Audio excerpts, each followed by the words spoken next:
I am pleased to be here at the inaugural session of the India Economic Summit organized by the World Economic Forum and the Confederation of Indian Industry.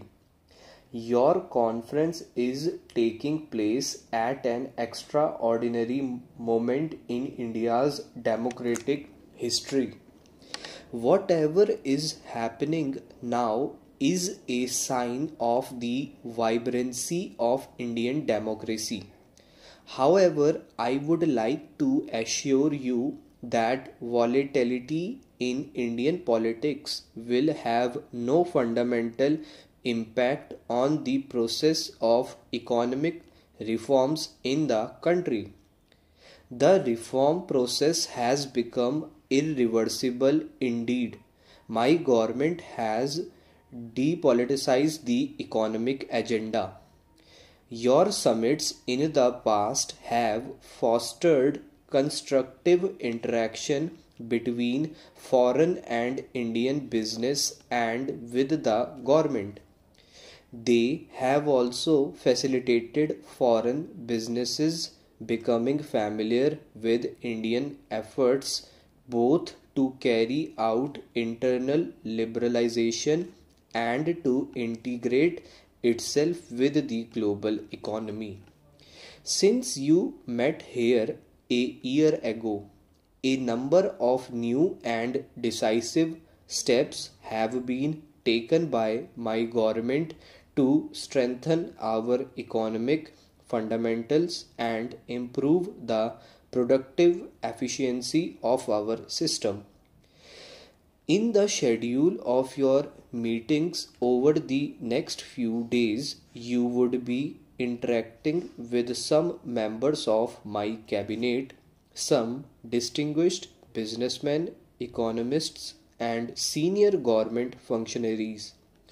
They would outline for you only what has been achieved during this period but share their vision of the economic agenda for the coming months.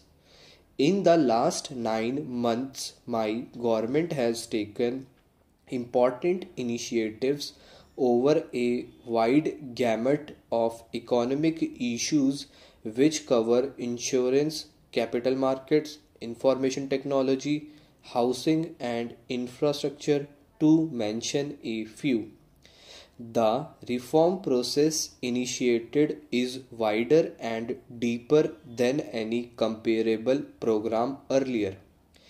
Its multiplier effect would have long term beneficial impact on the economic and social development of India. We also take some pride and satisfaction that given the turmoil in the rest of Asia and many other parts of the world, our macroeconomic fundamentals continue to be strong. They create new opportunities for private investment, both domestic and foreign.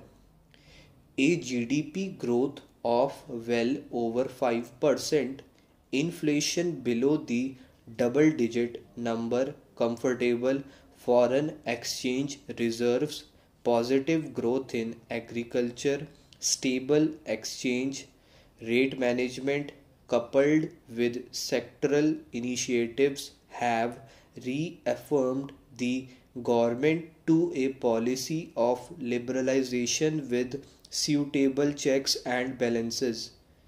I have said so earlier and would reiterate today that there is no panacea to bring about high rates of economic growth here.